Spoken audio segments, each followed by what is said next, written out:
خوب اچھی طرح سمجھ لیجئے، اگر ہمارے بچے بنیادی دینی تعلیم سے محروم رہ گئے تو ان کی آخرت کی تباہی یقینی ہے۔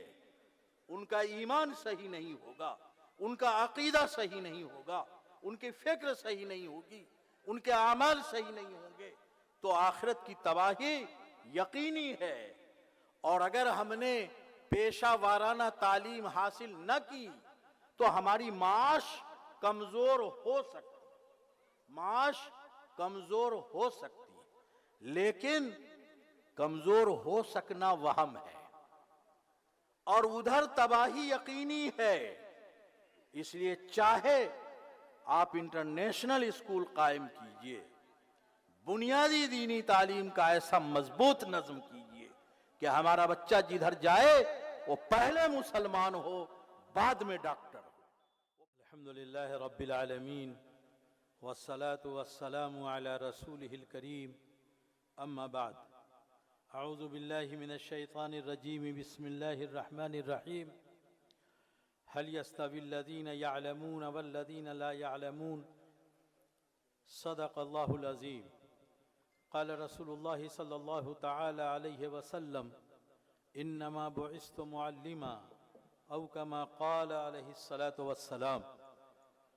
اس باوقار مجلس کے باوقار صدر حضرت فضیلت الشیخ جناب مولانا اصغر امام مہدی سلفی صاحب حفظہ اللہ، اس پروگرام کے منعقد کرنے والے فاروق برادران اور جناب منظر احسن صاحب ابو بکر سلفی، اسٹیج پر رونق افروز حضرات علماء کرام، دانشوران قوم و ملت، حاضرین، ناظرین اور سامعین،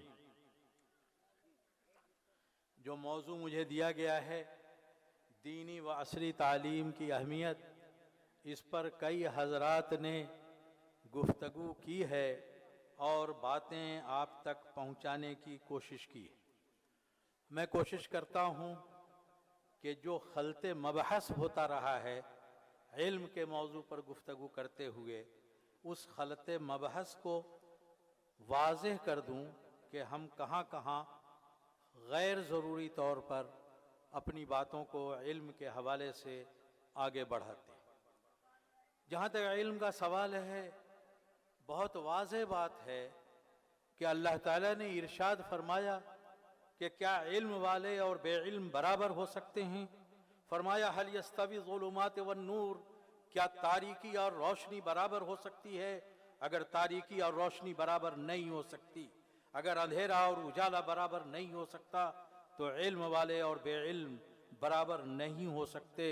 قرآن کریم میں اللہ تعالیٰ نے صاف صاف اور واضح طور پر کہہ دیا۔ اللہ تعالیٰ نے فرمایا کہ معرفت رب اور خشیت رب کا جو تصور ہے وہ علم والوں کے لیے ہے۔ انما یخشی اللہ من عبادہ العلماء، جو علم والے ہیں وہ اللہ تعالیٰ سے ڈرتے ہیں۔ اللہ تعالیٰ نے واضح کیا۔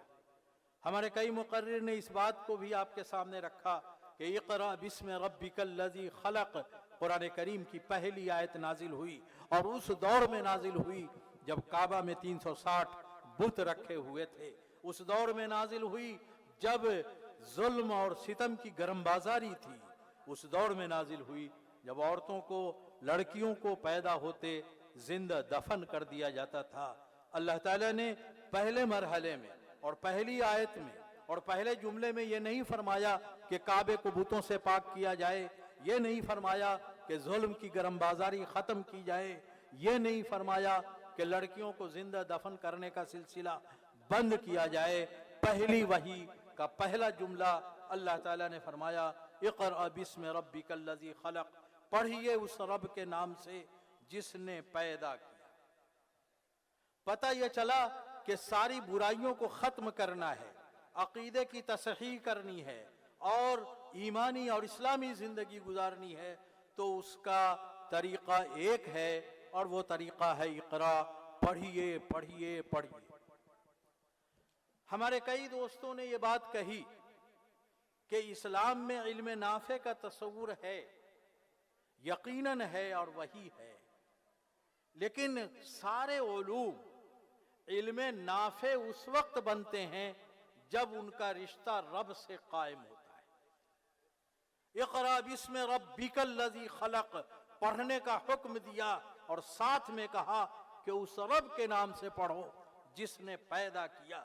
اس کا مطلب ہے کہ علم نافع وہ ہوگا جو رب سے جڑا ہوا ہوگا، جو رب مانی پر تیار کرے گا، اور جو منمانی کروانے والا ہوگا وہ علم چاہے جو علم ہو وہ علم نافع نہیں ہوگا۔ بہت کلیئر بات۔ اللہ تعالیٰ نے تعلیم کے سلسلے میں نصاب بھی مقرر کیا۔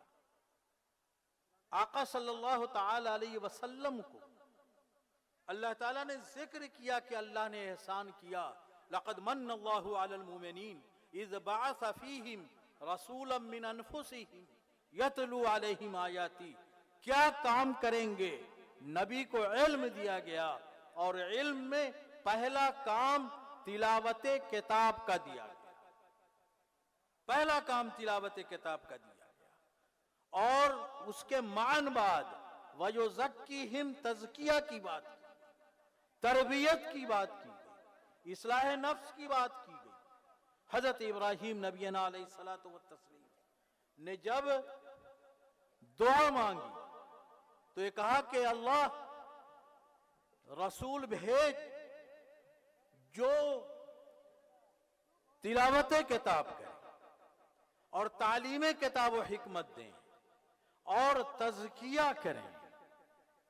لیکن اللہ تعالیٰ نے اپنے نبی کے لیے جو طریقہ پسند کیا وہ تلاوت کتاب کا طریقہ پسند کیا، اور تلاوت کتاب کے معنی بعد تزکیہ کو ذکر کیا، اور تب کتاب تعلیم و حکمت کو ذکر کیا۔ اس سے پتہ چلتا ہے کہ ہمارے تعلیم کا آغاز قرآن کریم کے سیکھنے سے ہوگا، ہماری تعلیم کا آغاز قرآن کریم کے ساتھ اصلاح نفس کے ساتھ ہوگا، تزکیہ کے ساتھ ہوگا، تربیت کے ساتھ ہوگا، اور یہ مرحلہ جب گزر جائے گا جس کو ہم بنیادی دینی تعلیم کہتے ہیں، ہمارے بچے کو پہلے مرحلے میں دینی تعلیم، بنیادی دینی تعلیم ہونی چاہیے، اسے قرآن پڑھنا آنا چاہیے، اسے نماز کو جاننا چاہیے، اسے روزے کا علم ہونا چاہیے، اسے زکوٰۃ کا علم ہونا چاہیے۔ آپ چاہتے ہیں کہ پہلے ہی دن سے اس کو دوسرے کام میں لگا دیں، غلط ہے، اور اس لیے غلط ہے کہ نبی کا پہلا کام تلاوت کتاب کا ہے، قرآن کریم پڑھنے کا علم، قرآن کریم پڑھنا، تلاوت کتاب کرنا، یہ ہمارے نصاب کا پہلا جز ہے، اور ہمیں اسے کسی حال میں فراموش نہیں کرنا چاہیے۔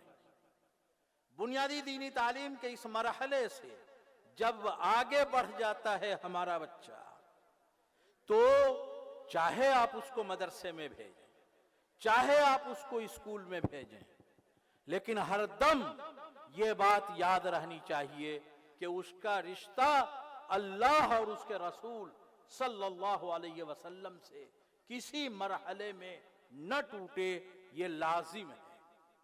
عصری علوم پڑھنا برا نہیں ہے، برا یہ ہے کہ جو ڈاکٹر بن جائے وہ جا کر کے دوسروں کے محلے میں آباد ہو کہ مسلمان کی بستی میں گندگی بہت ہوتی ہے، صفائی کی ذمہ داری کس کی؟ تم اس کے لیے پیدا کیے گئے۔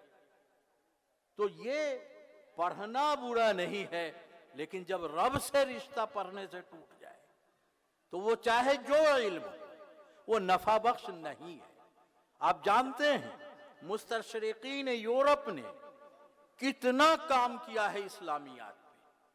اسلام اور مستشرقین پورا ایک شعبہ ہے، کتابوں کے انبار ہیں، کتابوں کے ان انبار نے، قرآن کریم کے اس مطالعے نے، احادیث کے اس مطالعے نے مستشرقین کو اسلام سے مشرف اگر نہیں کیا تو قرآن پڑھتے ہوئے بھی وہ علم نافع اس نے گویا کہ نہیں پڑھا۔ ہم مدرسے میں پڑھتے ہیں، اگر ہمارے اوپر قرآن کریم اور احادیث کے اثرات نہیں ہیں، ہم فرائض سے غافل ہیں، تو ہم کہہ سکتے ہیں کہ ہم نے قرآن کا علم تو حاصل کیا لیکن نفع بخش وہ ہمارے لیے نہیں ہو رہا ہے۔ تو میرے بھائی، تعلیم کوئی بھی حاصل کیجئے، علم کوئی حاصل کیجئے، برا نہیں ہے، لیکن شرط یہ ہے کہ آپ کا رشتہ رب سے نہیں ٹوٹنا چاہیے۔ اس سماج کو اچھے عالم کی ضرورت ہے، اچھے محدث کی ضرورت ہے، اچھے مفسر کی ضرورت ہے، تو یقیناً اچھے سیاستداں کی ضرورت ہے، اچھے انجینئر کی ضرورت ہے، اچھے ڈاکٹر کی ضرورت ہے، اور سماج میں ایک توازن کے لیے ایسا ہونا چاہیے۔ لیکن رب سے رشتہ کسی مرحلے میں نہیں ٹوٹنا چاہیے، اس میں ربک سے سارے علوم جڑے ہونے چاہیے، یہاں پر فرق پڑتا ہے۔ قرآن کہتا ہے کہ اس میں ربک سے پڑھو، اور ہم کہتے ہیں کہ پیشہ کے لیے پڑھو۔ ہم یہی کہہ رہے ہیں، قرآن کہتا ہے پڑھو، اس میں رب سے جڑے رہو، اور ہم کہتے ہیں رب سے جڑو کہ نہ جڑو، دوسرے علوم سے، پیشوں سے، مشاغل سے جڑ جاؤ۔ ہر اسکول والا، ہر دانشور یہ کہتا پھرتا ہے کہ مدرسے والوں کو یہ بھی پڑھنا چاہیے، وہ بھی پڑھنا چاہیے، اسے ماہر ہونا چاہیے، اور کوئی اسکول والا یہ نہیں کہتا کہ ہمارے اسکول میں بنیادی دینی تعلیم کا مضبوط نظم ہونا چاہیے۔ خوب اچھی طرح سمجھ لیجئے، اگر ہمارے بچے بنیادی دینی تعلیم سے محروم رہ گئے تو ان کی آخرت کی تباہی یقینی ہے۔ ان کا ایمان صحیح نہیں ہوگا، ان کا عقیدہ صحیح نہیں ہوگا، ان کی فکر صحیح نہیں ہوگی، ان کے اعمال صحیح نہیں ہوں گے، تو آخرت کی تباہی یقینی ہے۔ اور اگر ہم نے پیشہ وارانہ تعلیم حاصل نہ کی تو ہماری معاش کمزور ہو سکتی، معاش کمزور ہو سکتی، لیکن کمزور ہو سکنا وہم ہے، اور ادھر تباہی یقینی ہے۔ اس لیے چاہے آپ انٹرنیشنل اسکول قائم کیجئے، بنیادی دینی تعلیم کا ایسا مضبوط نظم کیجئے کہ ہمارا بچہ جدھر جائے وہ پہلے مسلمان ہو، بعد میں ڈاکٹر ہو، وہ پہلے مسلمان ہو، بعد میں انجینئر ہو، وہ پہلے مسلمان ہو، بعد میں سیاستداں ہو، وہ پہلے ریفارمر نہ ہو، مسلمان اسلامی ریفارمر۔ میرے بھائی، یہ مبحث کو ملانا نہیں چاہیے۔ خوب اچھی طرح سمجھ لیجئے، راجندر سنگھ سچر کمیٹی کی رپورٹ یہ کہتی ہے کہ مسلمانوں میں جو بچے تعلیم حاصل کر رہے ہیں ان میں 3 سے 4% ہی بچے وہ ہیں جو مدرسوں میں پڑھ رہے ہیں۔ یہ ہم نہیں کہہ رہے، سرکاری اعداد و شمار بتاتے ہیں، سچر کمیٹی کی رپورٹ بتاتی ہے۔ 3% اور 4% بچے مدرسے میں پڑھ رہے ہیں، 96% بچے ہمارے، 97% بچے ہمارے عصری علوم اور پیشہ وارانہ علوم سے جڑے ہوئے۔ کہتے ہیں پسماندگی آتی ہے، اللہ کے بندے، یہ 96% اور 97% لوگوں نے، جن کو تربیت یافتہ لوگوں نے پڑھایا، جن کو موٹی موٹی رقمیں لے کر کے پڑھایا گیا، جن کو سہولیات فراہم کی گئی، وہ 96 اور 97% بچے ڈاکٹر، انجینئر اور فلاں بن کر کے مسلمانوں کی معاشی پسماندگی دور نہیں کر سکتے۔ یہ حقیقت، یہ فیکٹ ہے۔ اب آپ چاہتے ہیں کہ یہ 3-4% بچہ جو دارالعلوم احمدیہ سلفیہ میں پڑھتا ہے، جو دارالتکمیل میں پڑھتا ہے، جو بنارس میں پڑھتا ہے، جو دیوبند میں پڑھتا ہے، جو ندوہ میں پڑھتا ہے، اس کو بھی عصری علوم سے لگا دو تو 96% تو بھار نہیں پھوڑ سکا، یہ 3% جو بیچارہ قرآنی علوم میں مہارت حاصل کر رہا ہے، جو حدیث میں مہارت حاصل کر رہا ہے، جو دینی علوم میں مہارت حاصل کرنا چاہتا ہے، اس کو بھی آپ لے جا کر کے پڑھا کر کے کمپیوٹر کے ٹیبل پہ بیٹھا دیجئے، پورے شہر کا جائزہ لیجئے۔ میں چیلنج کرنے کے لیے تیار ہوں، دربھنگا سے لے کر کے دلی تک کوئی ایک امام آپ ایسا نہیں بتا سکتے جو دوسرا کام کر رہا ہو اور 5 وقتہ مسجد میں امامت بھی کر رہا ہو۔ پورے شہر میں ایک آدمی آپ کو ایسا نہیں ملے گا۔ اس لیے میرے بھائی، امت پہ رحم کی، سارے علوم میں اسپیشلائزیشن کی بات آتی ہے۔ آنکھ کے لیے الگ الگ تخصص، ہارٹ کے لیے الگ الگ تخصص، دوسرے علوم میں الگ الگ تخصص ہے۔ یہ 3-4% جن کو دارالعلوم احمدیہ سلفیہ والے مدرسے کی چٹائی پر بیٹھا کے پڑھا رہے ہیں، ان کو بخش دو۔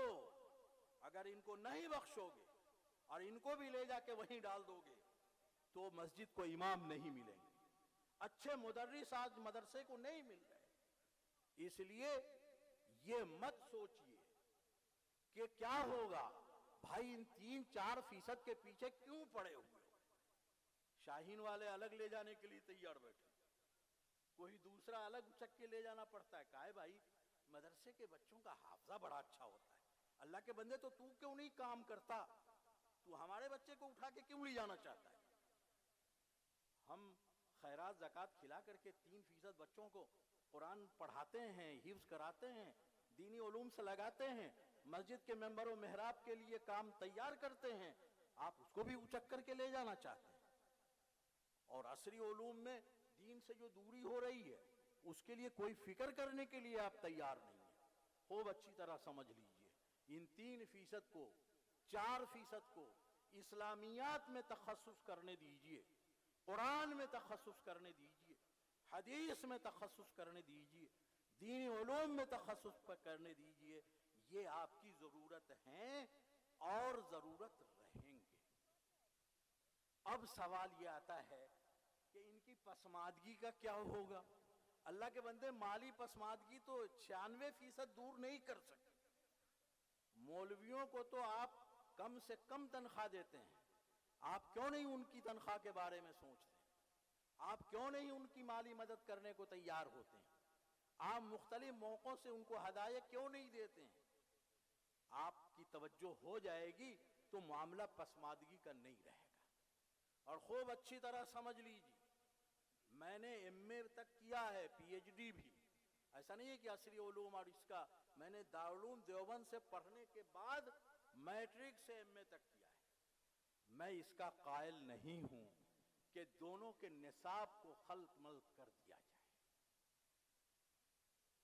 مدارس کا ایک سسٹم ہے، اس سسٹم کو جاری رکھیے، عصری علوم کے ادارے قائم کیجئے، بنیادی دینی تعلیم اور تربیت کے ساتھ آپ تعلیم کا نظم کیجئے، وہ ضروری ہے۔ لیکن یہ بھی پڑھائیں گے، وہ بھی پڑھائیں گے، یہ بھی سکھائیں گے، وہ بھی سکھائیں گے، چوں چوں کا مربع بن جائے گا۔ ہندوستان کی تاریخ میں 3 بار ہم نے ایسا تجربہ کیا ہے۔ سب سے پہلا تجربہ انگریزوں کے دور میں مدرسہ عالیہ عرفانیہ کا ہوا۔ آج مدرسہ عالیہ عرفانیہ مدرسہ نہیں ہے، آج عالیہ یونیورسٹی ہے، اور سوائے اسلامیات کے اور 2-1 سبجیکٹ کے سارے یونیورسٹی ہی کے ہو گئے، مدرسہ کا وجود ختم ہو گیا۔ دوسرا تجربہ ہمارے بعض مدرسے والوں نے کیا، بڑے مدرسے والوں، انہوں نے کہا کہ انگریزی شامل کر لو، ہندی شامل کر لو، حساب شامل کر لو، کر لیا، لیکن اس میدان میں کوئی قابل قدر کام نہیں ہوا، وہ مولوی کے مولوی ہی رہے۔ اور تیسرا تجربہ ہم نے بہار اسٹیٹ مدرسہ ایجوکیشن بورڈ کا کیا ہے۔ اس میں ہم نے کیا کیا، سارے دینی علوم کو جوڑے اور ایکوویلنسی اور مساوات صنعت کی ہو، روٹی روزی سے ہمارے بچے لگیں، اس کے لیے ہم نے عصری علوم پورے کے پورے داخل کیے۔ اور اب تو تماشا یہ ہے کہ مولوی آرٹس بھی ہو رہا ہے، مولوی کامرس بھی ہو رہا ہے، عالم کامرس بھی ہو رہا ہے، پتہ نہیں کیا کیا ہے۔ یہ جو تجربہ ہم نے کیا، ایمانداری سے بتائیے کہ ہم کتنے کام کے عالم پیدا کر سکیں۔ یہ ٹھیک ہے کہ صنعت کی مساوات سے نوکریاں مل رہی ہیں، تو بھائی میٹرک آئیے بی اے کیے رہے گا تب بھی تو نوکری ملے گی نا، کیا ضروری ہے؟ اور سمجھ لیجئے، میں بالکل گھڑی کے ساتھ دیکھ رہا ہوں، وقت ختم ہوگا، بات ختم ہوگی، اور اس بات کو سمجھ لیجئے اور اچھی طرح سمجھ لیجئے کہ میٹرک کتنے کا پڑھایا جا رہا ہے؟ 500 نمبر کا۔ انٹر کتنے کا آ رہا ہے؟ 500 نمبر کا۔ اور ہمارے مدرسے کے جن بچوں کو آپ نے دونوں علوم میں جھونکا ہے، اس کو 1000 پڑھنا پڑتا ہے، 1000 نمبر کا امتحان دینا پڑتا ہے۔ یہ 500 چند سبجیکٹ کو لے کر کے جس نے میٹرک کر لیا ہے، یہ 1000 نمبر کا پڑھنے میں کیسے دونوں برابر ہو جائے گا؟ کیسے برابر ہو جائے گا دونوں؟ بچوں کے اوپر کتنا بوجھ پڑے گا؟ اس لیے یہ معاملہ علم نافع اور غیر نافع کا نہیں ہے، یہ معاملہ انتظامی ہے، یہ معاملہ سسٹم سے جڑا ہوا ہے۔ مدرسے کا جو سسٹم ہے اور بڑوں نے جو نظام ہمیں دیا ہے، اس میں کچھ تبدیلی کی جا سکتی ہے، لیکن ایسی تبدیلی کرنا جس سے مدارس اسلامیہ کا تعلیمی موڈ چینج ہو جائے، کسی درجے میں گوارا نہیں ہے اور شرعی طور پر بھی نہیں ہے۔ اس لیے کہ مدارس کی جو زمینیں ہیں اور جو جائیداد ہے وہ سب دینی تعلیم کے لیے وقف کیا گیا تھا۔ اگر کوئی عصری تعلیم میں اس کو چینج کرتا ہے تو واقف کی منشا کے خلاف کرتا ہے، جس کی لڑائی وقف ایکٹ نئے بننے کے بعد ہم لڑ رہے ہیں۔ تو میرے بھائی، عصری تعلیم بھی ضروری ہے، اور بنیادی دینی تعلیم کے ساتھ عصری تعلیم ہونا چاہیے، اور دینی تعلیم میں بھی محدث کی ضرورت ہے، فقیہ کی ضرورت ہے۔ آپ ساری ضرورتوں کو پیشہ سے جوڑ دیں، کیا کرے گا؟ کمائے گا، ارے کھانے کی ذمہ داری کھلانے کی اللہ نے لیا ہے، مولوی کو پیسہ تو کم دیتے ہو، کیا کسی 50,000 اور 70,000 کمانے والے سے کم اچھا کھاتا ہے کیا مولوی؟ اس سے اچھا کم ہوتا ہے کیا؟ اللہ نے لیا ہے ذمہ داری، اس کی فکر آپ مت کیجیے۔ اللہ کرتے ہیں اور اللہ کھلاتے ہیں اور اللہ پہناتے ہیں۔ آپ سوچتے ہیں کہ ارے مولوی صاحب امام صاحب کو 5,000 دے رہے ہیں، یہ کس ٹھسے سے رہتا ہے؟ یہ کوئی چوری کر رہا ہے کیا؟ اللہ تعالیٰ کے کلام کا یہ دربان ہو گیا۔ چھوٹے چھوٹے سیٹ جن کی کوئی حیثیت مکھی مچھر کے پر کے برابر بھی نہیں ہے، اس کے کلام، اس کا جو دربان ہوتا ہے، اس کا جو باڈی گارڈ ہوتا ہے، اس کے کپڑے کا کریچ نہیں ٹوٹتا، اس کو مینٹیننس کے لیے پیسے دیے جاتے ہیں، اس کا علاج کرایا جاتا ہے، اس کو کھانے کی سہولت دی جاتی ہے۔ تو کیا خیال ہے آپ کا اس احکم الحاکمین کے بارے میں جو ساری کائنات کا خالق مالک ہے، جو ہمارا رب ہے؟ اس کے کلام کا اگر کوئی دربان ہو جائے گا تو وہ بھوکا رہے گا، وہ ننگا رہے گا، اسے سہولت نہیں ملے گی، خوم ملے گی۔ اس عقیدے کی ضرورت ہے، ایمان کی اس پختگی کی ضرورت ہے جس نے ہمارے دل کو پیشہ وارانہ تعلیم کی طرف رغبت دلانے کے لیے بنیادی دینی تعلیم تک کو ختم کرنے کا کام کیا ہے۔ خوب اچھی طرح اس بات کو سمجھ لیجیے، اللہ تعالیٰ کو ہم رازق مانتے ہیں، اللہ تعالیٰ ہی ساری چیزوں کا مالک ہے، تو وہ اپنے کلام کے دربان کو، اللہ بڑا غیور واقع ہوا ہے، وہ اپنے کلام کے دربان کو ایسے نہیں چھوڑے گا۔ اللہ تعالیٰ ساری سہولتیں پیدا کرے، اور آپ خوب جانتے ہیں کہ جب آپ کے یہاں کوئی مولوی پہنچتا ہے تو آپ کی بیوی کہتی ہے کہ وہ چادر نکالیے جو نیا والا رکھا ہوا ہے ٹرنک میں، اس نے اپنے بھائی کے لیے بھی نہیں نکالا، لیکن حضرت پہنچ گئے ہیں، حضرت مولانا پہنچ گئے ہیں، مولانا عرفان صاحب پہنچ گئے ہیں، تو وہ نکل آتا ہے. کیوں؟ کبھی کہا کسی مولوی نے کہ گدا بچھا دو؟ نہیں، اللہ نے آپ کے دل میں ڈالا کہ میرے کلام کا دربان تیرے دروازے پہ آ گیا، تیری ذمہ داری ہے کہ تو اس کا اکرام کر. کھانا جو سب سے اچھا آپ کے گھر میں پک سکتا ہے، مولوی پہنچتا ہے تو وہ کھانا آپ کھلاتے ہیں.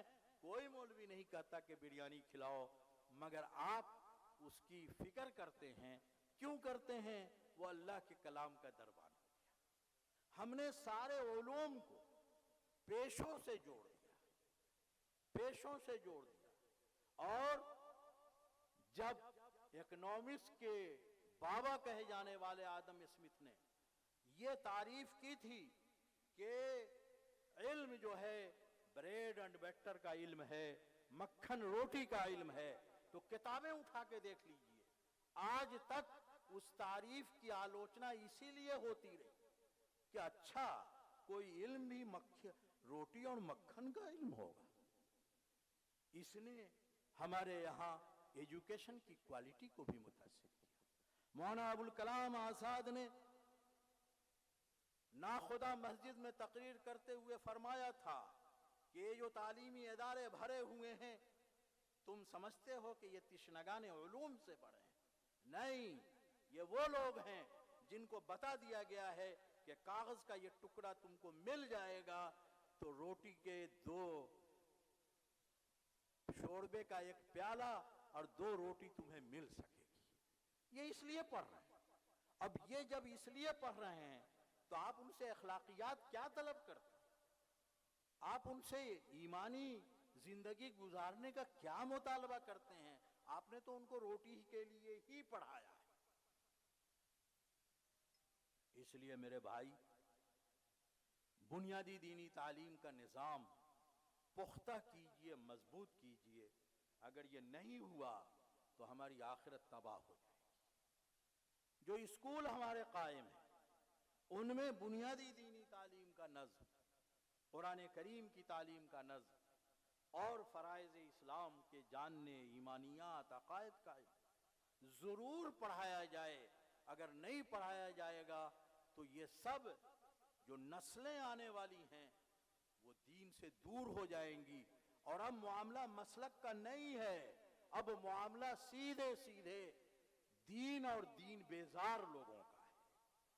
اب سیدھے سیدھے ایمان پر جمنے والے اور ملحد لوگوں کا معاملہ ہے. اب مسلکی تشدد کا معاملہ نہیں ہے. اب یا تو دین پہ قائم رہے گا یا دین بیزار زندگی گزارے گا. خوب اچھی طرح سمجھ لیجئے آپ اپنے بچوں کو کدھر لے جانا ہے. پس میرے بھائی، علم کی اہمیت بہت مسلم ہے اور علم نافع ہی حدیث سے ثابت ہے.